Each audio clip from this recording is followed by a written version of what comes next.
Sa e përfundum takimin që kishëm me bizneset, të cilat janë të prekura nga dalja në tregun e lirë, një pjesë e tyre, se dihet që janë 1300 prej tyre, po një pjesë e madhe ishin këtu prezent dhe të gjithë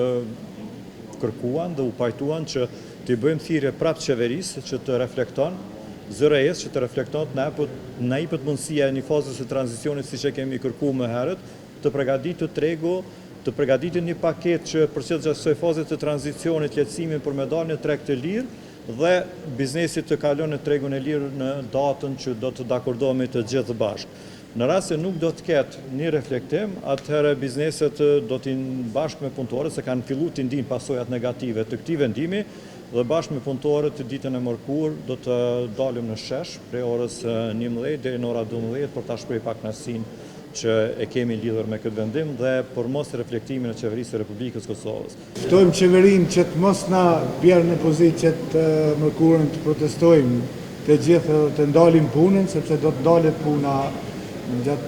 gjatë asaj kohe. Gjithashtu ftojmë Kekun këtë rast që të mos kërcënoj bizneset me ndalje të rrymes, siç po kemi informata nga bizneset që ka duke i kërkuar nga biznesi që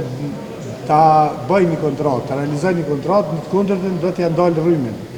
Keku nuk ka drejt mi ndalë rrymen biznesit këtë fazën 60 ditore me sa jemi deni. Kështu që gjithë prej nesh jemi të informuar për rastit e dy fabrikave të cilat janë në pronësi të investitorëve të huaj ose të cilat kanë kapital të përzier, do të thonë vendor edhe të huaj, të cilat janë mbyllur, po flasim për një 300 punëtorë në njërin prej komunave më të varfra të Republikës Kosovës, të cilat kanë mbetur pa punë. Edhe gjatë javës kaluar, kur ne kishim një takim të tillë të ngjashëm në Këshillin Kombëtar të Ekonomisë edhe të investimeve, ishte sjellur njëra prej kompanive që vite më parë ka kaluar në tregun liberal, por ne megjithatë kemi kërkuar që aty duhet të jetë Ferronikli, megjithëse Ferronikli e ka mbyllur edhe furrën e saj të fundit para më shumë se një muaj. Edhe shembulli Ferroniklit është shembulli më konkret se cili është ndikimi i